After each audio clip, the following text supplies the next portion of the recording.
I want to introduce Steve Cook to you. And he is, whoops, sorry. Um, there we go. Hold on, I've got to move you lot because I can't see. He has a global mission. It's called the Undaunted, and he's going to share that with us. And I want you to think about your mission and whether that's something that is small and very local to you, or whether that's something on a big global scale. Actually, that's not the point. I want you to listen to Steve Cook, and at the end of his presentation, we are going to get together in our groups. So Steve, I'm going to hand over to you. Thank you, Gina. Can I share my screen? That would be great. You should be able to do that.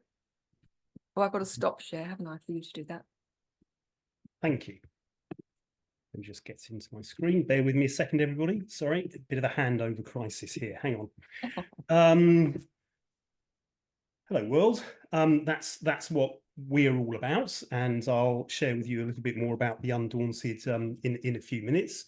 I'm Steve Cook, and I am daunted every minute of every day. And I'll explain a little bit about that. So I'll give you a sort of very brief overview of who I am. I'm 1 month away from being 60, which is quite a sort of cathartic moment for me. I'm Irish with a London accent. I grew up in central London. For those that don't know me, which is probably most of you here, I left home at 13 after a troubled childhood. I lived in a squat in central London at the age of 13 with a guy called Joe Strummer, who started a band called The Clash, and another guy called Steve Jones, who started a band called the Sex Pistols. And I was very central to the London punk movement at that time in the late 1970s in London during a time of incredible violence, social upheaval, lots of things that I'm sure some of us will remember around racism, IRA bombs going off. Every time the IRA set off a bomb, I got beaten up for being Irish. So that was my sort of early upbringing, but it led me to art school. And I went to Chelsea Art School in central London, where I studied conceptual thinking. And I studied that with some really great people like Paul Peter Peach and Stanley Kubrick, the film director. They were mentors of mine for about 5 years. And thence into a career in advertising, where I stayed until at the end of the 1980s. I ended up as global creative director of Saatchi & Saatchi, which is a well-known advertising agency, and I was sort of toggling between London and New York and other places at that time. And then in 1990, I was given the dubious honour of being the person who would lead the Soviet state advertising agency out of state ownership. I spent the next 3 years in Russia, and I ended up being so good at what I was doing that I ended up bringing lots of other state-owned organizations out of state ownership. Came back from Russia in 1993, pivoted away from being a creative and found my true place as an organizational strategist. And that's what I've been ever since. For those like names, I've been Chief Strategy Officer with people like Amnesty International, WaterAid, Mercedes-Benz. I've been advisor to central governments and lots of EU policy commissions and things like that. In 2009, I had a bit of an epiphany, and I realized that society was broken, fundamentally broken, and that I had a very peculiar sort of brain. I am also late diagnosed autistic, ADHD, and PDA. It comes with quite a lot of baggage. I have chronic anxiety, social phobia, complex post-traumatic stress disorder, you name it, I've got it. I've been shot twice, stabbed twice, and blown up twice as well, if that's of any interest. And I arrived at a point where I thought my strange non-linear brain might actually be of service to broader things than businesses, governments, and civil societies, and might actually contribute to society itself. And that's where I brought together my thinking around ordinary people, strategy and how that works across systems, and my real big concern about the unheard of the world, marginalized communities and people in the world. That led to 4 years of research, which then led to me setting up 3 organizations. One is called Unstitution, another is called The Unheard, and the one that I want to primarily talk about today is The Undaunted. I think we're all daunted pretty much every minute of every day. And I think we're all pretty much undaunted every minute of every day. And I think those things come into conflicts with each other as we make our choices and decisions, those of us that can make choices and decisions. So my choice and decision was to set up those organizations and the Undaunted is the driver behind all of them. So I'm just going to tell you a little bit about the Undaunted. We are the Social Impact Collective. And I'll explain what we mean by that in a few moments. But our work is global. It spans local community development through into meta-systemic thinking about societal issues. We cover everything from the real intimacy of individual people's lives through to systemic change. And so we have a very broad reach and a very broad remit. We have a fundamental belief that says a human being is born into the world. They will be one for the rest of their lives. It's inevitable. Arguably, they are one after they die, because one way or another, they will leave a legacy that outlives them. And we're all going to do that. And those that have come before us have all done that. And that is also inevitable, one way or another. So the question for us, if no one else, the question for us is what happens to that human being throughout their lives, through what we term as their lived, living and livable experiences that influences them and their life course. What organisation is required to shape these influences and inspire people's choices and conducts, the way we conduct ourselves. And by organisation, we mean society itself. And the way we organise ourselves within that. And so that is the Undaunted shared collective life's work. And we have a fairly outspoken, radical approach to things. We all dance with monsters in the name of the great unfuck. My mother is the only person, she's 89, she's the only person who has ever said to me when I've mentioned this, Stephen, why do you feel the need to swear? And I apologise for it in front of everybody else, but that is what we say around the world, and it works because it gains attention. But I'll go into a little bit more detail about that in a moment. So we are 4 social impact collectives behind the Undaunted banner. We have a community collective, which I'll share more about in detail in a few moments. We have a strategy collective, and it is a collective. We have a policy collective that functions at all sorts of levels across society, but mostly with governments. And we have an investment collective. Right now in California, the Undaunted Foundation is being set up, and there have been big meetings going on around that over the last couple of weeks. So we have 4 collectives, and they're structured and organised like this. And I don't want to bore you with models or anything, but I have never in a 40-year career used the word service before. I have never believed that I or anybody I associate with is in service of anything. However, we are social impact services in service of society itself. And so I legitimise the word in my own mind. I can justify it off the back of that. And so we have the social impact strategy, policy and investment collectives. And the really big one is the community collective. This is made up of citizens from around the world. It's only just started. It's just forming itself at the moment. But its aim is to be made up of all citizens who all come together in community and who all engage in impact initiatives and actions one way or another. And so we have a set of community action groups. I know at least one person who's here right now is already part of this community. And our aim is literally for every human being on planet Earth to feel part of a collective and in community with themselves and each other, and to, frankly, go to work. We're not here to have idle chats. Institution talks about not working because networking never works. And so we don't aim to be that. And we have a set of values that sit behind a very core principle of ours, which I alluded to earlier, which is a punk spirit. Punk was never and is never going to be about destruction. It is about anarchism, and it is about what we do with chaos. And so with that in mind, 40 years after being a teenage punk, I feel very comfortable that the Undaunted has that as its sort of driving focus. And it is really interesting how the mantra of the regenerative movement, which is the way that people are starting to think about the world increasingly now, is a love of all living things. In 1977, that was exactly the wording that the punk movement used to describe itself, contrary to popular belief. And so we have a number of values we talk about. We are here, and by we, I mean all of us. We are here to spread joy as an act of resilience. That's very difficult to do when you're desperate and in crisis and fearful of things in the world that affect you. We're here to inspire citizen-empowered impact in society. We are here to evoke the power to shape discourse. Everybody is capable of doing that, but yet so few of us actually speak. Very few of us evoke the power to shape discourse. We're entirely about anti-ignorance. There is no real excuse for sticking our heads in the sand and being limited in the way we think about things. And that applies to absolutely everybody, no matter what their life state is. We breed impactful learning exchange, and I'll mention a bit more about that in a moment. And we demonstrate the value of non-linear thinking. Everybody who's involved in the Undaunted are non-linear thinkers. Most of us are autistic. And we practice regeneration everywhere with everyone all the time.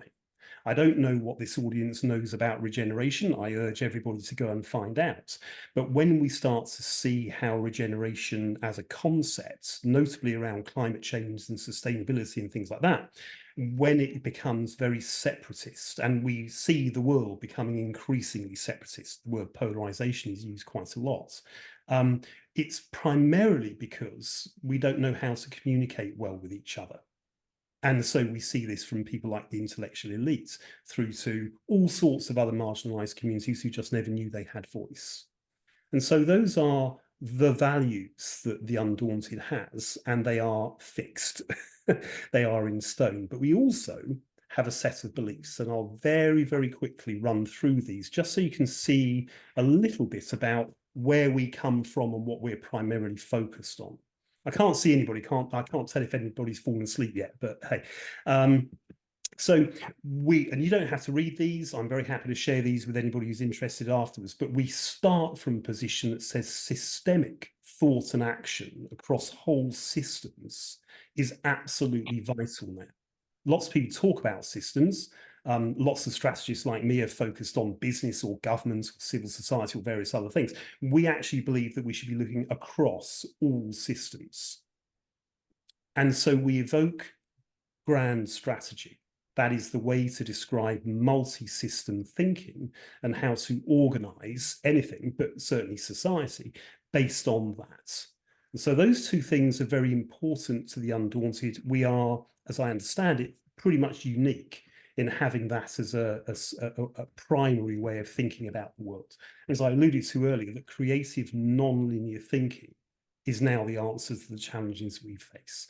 We could talk forever about 500 years of the build of ever more efficient linear systems managed in linear ways by linear people, and we believe that needs to change. And that we need to completely redefine learning systems for the same reasons, away from linear establishment serving education and into non-linear learning exchange. And this starts pretty much from birth. It starts pre-school. We work in plenty of parts of the world that the word school doesn't really count in. Afghanistan is a good example. And we believe that all humans are in fact neurodiverse. There is no such thing as neurotypical. And therefore there's no such thing as neurodivergent either. I have a tag, a series of tags that I've just said to you that other people pass on to me. I am autistic, I am ADHD, and I am pathological demand avoidance. But those aren't tags I choose to put on myself. The only two tags that I choose to put on me are I'm a bloke in a hat and I'm a dad. I'm a father of 6 children and a grandfather of 1, and I'm more proud of that than anything else. Those are the only tags that I will put on me. If other people want to give me tags, that's up to them. And if we can think about neuroconvergence rather than typical versus divergence, we can start to look at all sorts of other areas of diversity, equality, and inclusivity. We probably all are aware of DEI processes that operate in almost every organization today. We want to get rid of them because the process has become more important than what it actually stands for in the first place. We absolutely believe that all social injustice is entirely human-made, and therefore all social justice can be too. I'm not the first person to say this, but we absolutely believe we have all the answers. And we also believe that every organization, including a family and a church and everything else on planet Earth, should in fact be a for-profit business. For-profit business, everything. It's just that we reframe what we mean by the word profits. And we take it back to some of its origins that weren't about financial capital. They're about all sorts of other capitals too. And let's measure ourselves and everyone around us on those profits and how we can start to rebuild capitals based on that. We absolutely believe, and I know, again, one person here who believes in this too, that there are in fact 8 billion social entrepreneurs on planet Earth. It's just that most of them don't know it yet. About 3% of businesses today in the world are social enterprises. If we could change that to 10%, we could change the world. And that we're all citizen shareholders, and we have the same rights in society as a shareholder has of a business, because those businesses are affecting me and my life. I'm a shareholder in it, end of, and I will gain or lose as a result of their actions. And we actually believe that the nation state, I'm getting big now, I'm probably moving into territory that everybody's going to stop for, but the nation state itself has been compromised. And it's been changed to a point that it's no longer what we all signed up for hundreds, if not thousands of years ago. And governments aren't capable of defining policies that serve people in a nation. And that citizens' assemblies, again, we're not alone in this, citizens' assemblies should be policymakers, and that government should be a legislative body. It enacts policy created by citizen assemblies. The Undaunted doesn't actually talk about politics. We will talk about policy and governance and governments and so on, but we don't really want to get involved in politics. We see it as a broken model. And that citizens' assemblies should be responsible for international diplomacy. This is a really big one. I'm not so sure that we'd have seen Gaza if citizens' assemblies had been responsible for international diplomacy. And that those with the power to shape discourse, that's everybody in this room, should use their abilities to communicate and encourage those who don't have those powers. I'm going to speculate that of 8 billion people on planet Earth, about 5 million of them are capable and have the courage to communicate and to do that well. No one else does. And that therefore the unheard and the daunted must be encouraged to have voice. This is central to everything that the Undaunted stands for, one way or another. And I'm rattling through this now. And that citizen research and learning exchange are essential prerequisites for an open society. And academia must deliver greater impacts in society. It has been dreadful at doing that. And so we work with plenty of academic institutions around exactly this. And the last one, we all have a moral responsibility to support every human to be empowered to positively impact in society. Most don't. Most can't, for whatever reason. It goes back to the very first frame of this about a human being, our lives, lived, living and livable experiences, and our legacy, one way or another. What can we do about these things? And so as a reminder, that's what we're all about. So I don't expect anybody here to have taken all that in, but the really big thing for us is, what does that mean then? Those are beliefs and values that anybody can rattle off on a presentation. But what does it mean? The Undaunted Institution and the Unheard over the last 4 years have worked with 8.1 million people worldwide. I was in Afghanistan in the middle of this year negotiating the return of women farmers to their land so that they could till land, with some people who I frankly didn't really want to spend my time with, but I did. And so we work with homeless communities, neurodivergent communities. We are involved in all sorts of work around human trafficking and what that really means.